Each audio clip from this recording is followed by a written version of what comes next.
The Mythological Zoo, a scholar's Folly. Professor Algernon Wickbottom considered himself the world's foremost expert on cryptozoology. He had published countless papers on the possibility of dragons, hippocamps, and phoenixes existing in ancient times. However, his work was dismissed by the academic world as nothing more than elaborate fairy tales. One evening, as he sat brooding in his study, poring over an old manuscript about the lost bestiary of Ptolemy, a small envelope appeared on his desk. He was certain he had not put it there.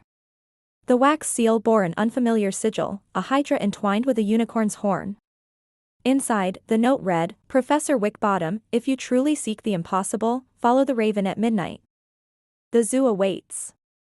Professor Wickbottom, if you truly seek the impossible, follow the raven at midnight. The zoo awaits."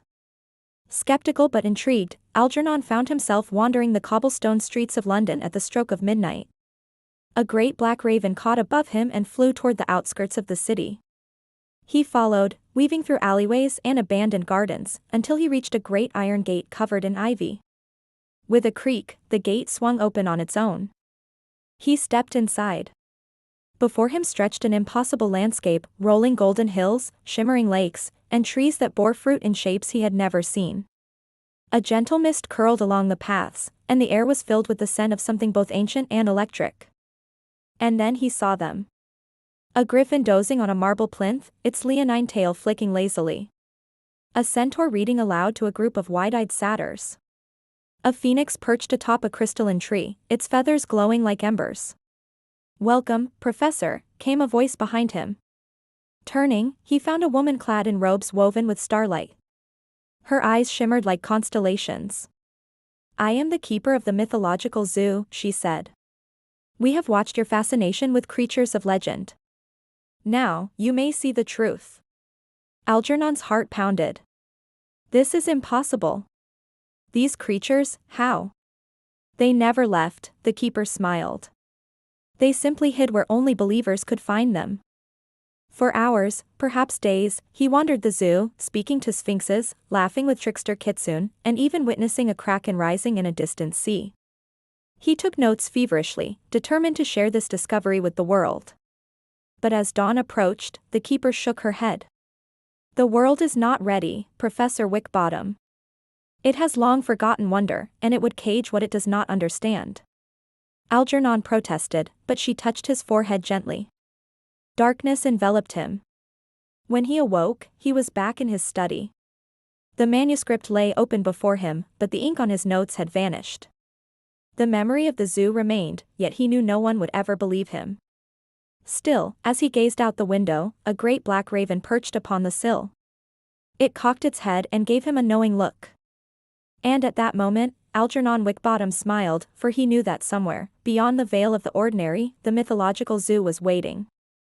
The Mythological Zoo, a most unusual visit. Professor Algernon P. Wickbottom was not a man easily surprised.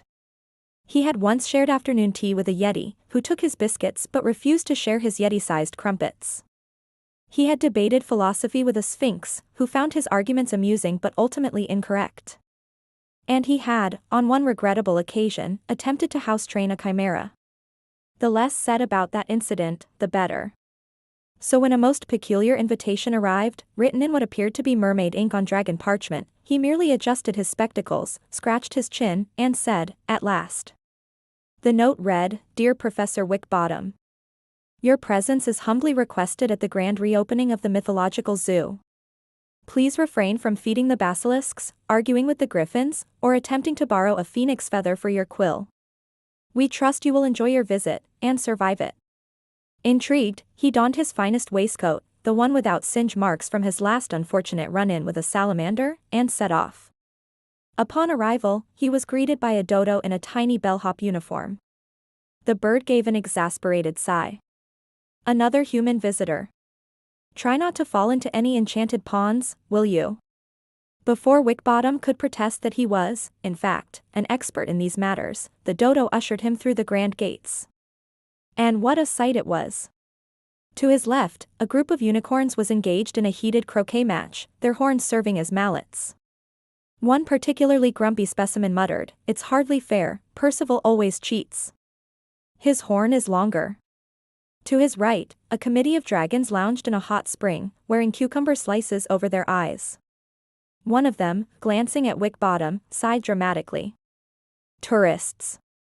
Always staring. What, never seen a dragon in a spa before?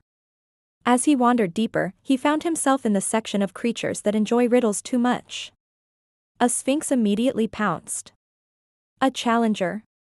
Answer me this. No, thank you, Wick Bottom said quickly. The sphinx looked wounded. But I had a really good one about a two-legged werewolf on a full moon diet. Another time, Wick Bottom assured her.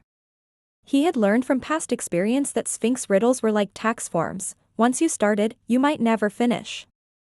At the Department of Birds that shouldn't exist but do, a rock was engaged in a debate with a phoenix over whose feathers were more fashionable. The phoenix preened. Darling, I burst into flames every so often. How could I not be the trendsetter? The rock fluffed its considerable plumage. Sighs, my dear. You may be dramatic, but I have presence. As Wick Bottom took notes, mostly about the rock's suspiciously large nest of stolen hats, he felt a tug at his coat. He turned to find a tiny, very grumpy-looking gnome. Excuse me, sir, the gnome grumbled. But you've been marked as potentially troublesome on our visitor logs. If you try to smuggle out a baby hippogriff, we will notice. Wick Bottom, who had considered exactly that, cleared his throat. Perish the thought. An enormous, ancient turtle, whom the plaque identified as Howard, the first of his name, Lord of Slow Wisdom and Afternoon Naps, ambled past, yawning. The gnome sighed. Howard was halfway to the ice cream cart when the zoo closed 2 centuries ago. We're still waiting to see if he makes it before it melts. Eventually, Wick Bottom reached the exit, where the dodo impatiently waited with a clipboard. Did you enjoy your visit? Any complaints? Well, Wick Bottom mused, the harpies were a bit rude. The dodo rolled his eyes. Sir, they are harpies. That's literally their job. As Wick Bottom stepped back into the mundane world, he clutched his notebook with excitement. He would tell everyone about this place. He would reveal the truth. And yet, as he turned the pages, he found nothing but blank paper. A small, handwritten note had appeared at the bottom. Nice try, Professor. Best regards. The management. With a sigh and a smirk, Wick Bottom tipped his hat to the unseen eyes surely watching him. He had lost his notes, but not the adventure. And that, he supposed, was enough. The end. Medusa, how did Medusa do her hair? The question fills me with despair. It must have caused her sore distress that had of crowing snakes to dress. Whenever after endless toil she coaxed it finally to coil, the music of a passing band would cause each separate hair to stand on end and sway and writhe and spit. She couldn't do a thing with it. And being woman and aware of such disaster to her, what could she do but petrify all whom she met with freezing eye? The siren may be said to be the chorus lady of the sea, though mermaids claim her as their kin. Instead of fishy tail and fin, 2 shapely feet rejoice the view. When to these other charms we add a voice that drives the hearer mad, who will dispute her claim to be the chorus lady of the sea?